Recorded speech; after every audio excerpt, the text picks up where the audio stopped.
बूढ़ी माँ। सुबह सुबह फ़ोन बज उठता है। हेलो, कौन जी? क्या अम्मा? नहीं अम्मा नहीं रही, क्या हुआ? अभी तक तो अच्छी भली थी। मौत किसी से बोलकर आती है क्या? अब लाख रुपए समझो कहीं नहीं गए। अब तो निकलने की तैयारी करो, वरना यही समाज हमें जीने नहीं देगा।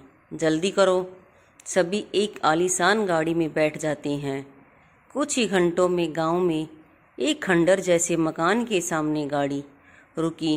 बाकी 3 भाई भी अपने परिवार के साथ पहले से ही वहां पहुंच गए थे। बूढ़ी माँ बाहर ज़मीन पर पड़ी थी। तो आगे क्या करना है?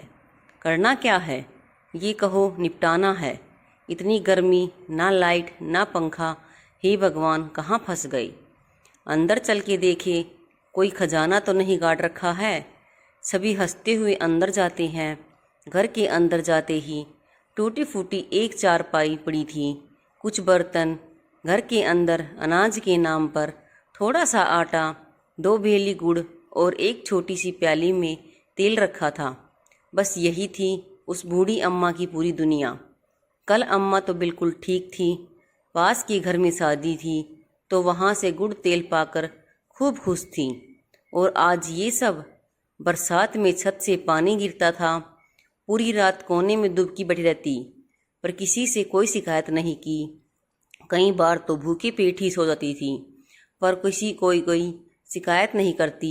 नाती पोतों से मिलने के लिए तरसती रहती, जिसने भूख को सहकर रात गुजारी हो।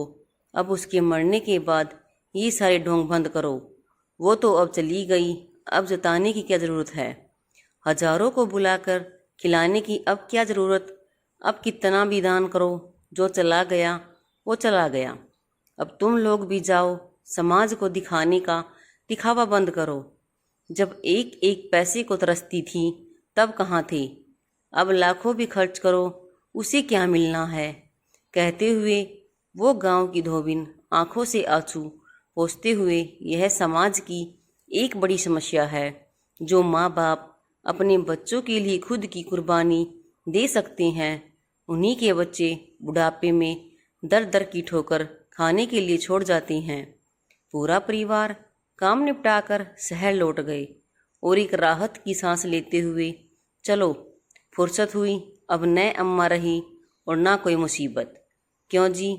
और एक कुटिल मुस्कान के साथ सब हंसते हुए चले जाते हैं और रह जाता है अम्मा का वो टूटा फूटा सा घर, जो अभी भी अपने बच्चों के लिए हमेशा हमेशा के लिए खुला छोड़ गई थी।